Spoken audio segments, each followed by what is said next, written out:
Hai, Assalamualaikum. Bertemu kembali bersama saya Cikgu Anis. Kita akan merungkai permasalahan fizik. Untuk kali ini, Cikgu ada sediakan beberapa soalan berkaitan dengan hal laju dan pecutan. Okey, jadi kita tengok sama-sama untuk soalan yang pertama.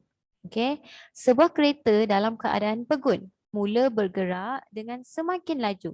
Okay, selepas 5 saat, okay, after 5 seconds, the velocity of the car is 20 ms negative 1. Calculate the acceleration of the car. So kita kena tahu situasi dia yang pertama adalah kereta ini berada dalam keadaan pegun iaitu stationary. Dia tidak bergerak. Okey, kemudian dia mula bergerak dengan semakin laju. Okey, ini maksudnya kereta itu dah bergeraklah semakin laju. Okey, jadi pada keadaan dia pegun, dia punya velocity ataupun hal laju awal dia adalah 0 ms negatif 1. Sebab apa kosong? Sebab dia kata pegun, stationary. Kalau stationary dia tidak bergerak. Bila tidak bergerak dia tiada hal laju. Okey, selepas 5 saat, maksudnya daripada sini keadaan dia pegun, okey, dia bergerak dengan hal laju semakin laju, okey, dalam masa 5 saat, 5 second. Okey, lepas tu dia kata the velocity of the car is 20 ms negatif 1. Maksudnya selepas 5 second, velocity dia adalah 20 ms negatif 1. Maksudnya ini adalah final velocity dia. Ini adalah initial velocity. Calculate the acceleration. So, untuk kira acceleration, formula kita adalah A equal to V minus U over T. Okay, jadi V kita dah tahu 20. Tolak dengan U kita initial velocity is 0. Bahagi dengan kita punya times adalah 5. Okay, so kita akan dapat kat sini 4 ms negatif 2. Jadi kereta ini dia pecut dengan kadar 4 ms negatif 2. Okey, tengok soalan yang kedua. Kereta tersebut masih bergerak dengan pecutan sama. Kereta ni lah. Kereta ni tadi bergerak dengan pecutan yang sama. Selepas 5 saat seterusnya, berapakah hal laju kereta tersebut? Okey, kereta masih bergerak, betul tak? Okey, dia masih bergerak dengan hal laju dengan pecutan yang sama. Acceleration dia sama, 4 ms negatif 2.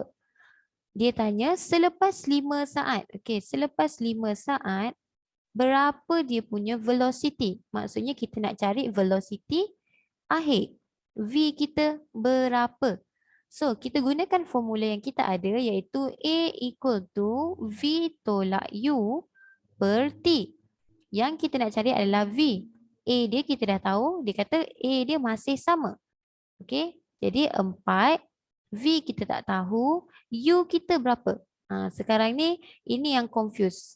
U kita nak ambil U yang mana? Adakah U 0 ms negatif 1 ataupun 20 ms negatif 1?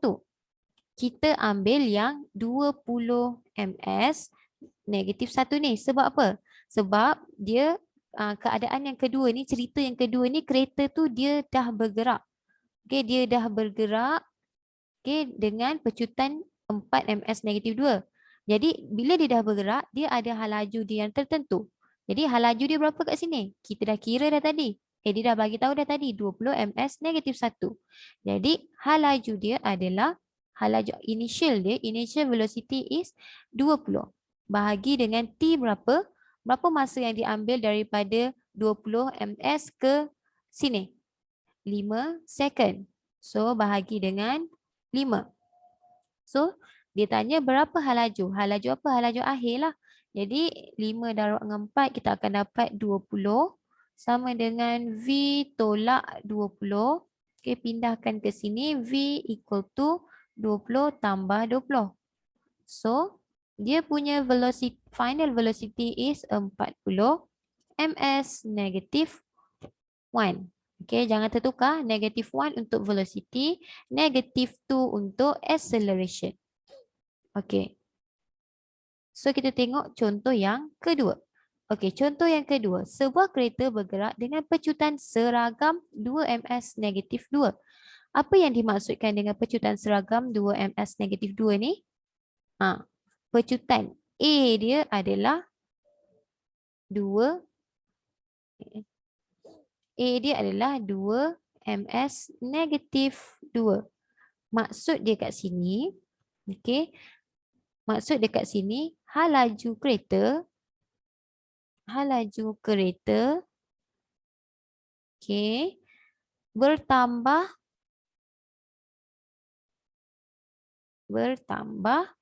2ms, okey, dalam masa 1 saat. Ini maksud dia. Dalam masa 1 saat. Okay. So cikgu buat ilustrasi kat sebelah sini. Contoh, ini kereta dia. Okey, ni kereta. Kereta ni dalam 1 saat dia ke depan, betul tak? Bila dia ke depan kat sini, ni 1 saat, dia punya hal laju dia bertambah. Okey, bertambah daripada contoh 10 ms, okey, negatif 1 bertambah 2 meter per second. So bertambah 2 dia akan jadi 12. Dalam masa 1 saat seterusnya dia akan tambah lagi 2, dia akan jadi 14. 14 ms negatif 1. Ini maksud dia. Hal laju bertambah dalam masa 1 saat. Tambah berapa kali? Tambah 2. Okey, tambah 2 kalilah 10 ms. Bila lepas 1 saat 12 ms. Lepas lagi 1 saat 14 ms dan seterusnya. Okey, so ini maksud dia. And last one, jika hal laju awal kereta ialah 10 ms negatif 1, hitung hal laju akhir setelah memecut selama 20 saat. Okey. So sekarang ni kita guna formula yang sama, A equal to V tolak U per T. Okey, sekarang ni kita punya acceleration berapa? Dia dah bagi kat sini acceleration ialah 2. Jadi kita masukkan saja nilai, dia nak hal laju akhir iaitu V. So V tolak U. U dia adalah, dia dah bagi tahu kat sini, hal laju awal, initial velocity is 10. So masukkan saja nilai, berapa saat dia bergerak? 20 saat. So pindahkan, awak akan dapat V equal to 40 tambah 10. So equal to 50 ms negatif 1. Jadi ini sahaja cara pengiraan untuk velocity and acceleration. So see you next video. Thank you. Bye. Assalamualaikum.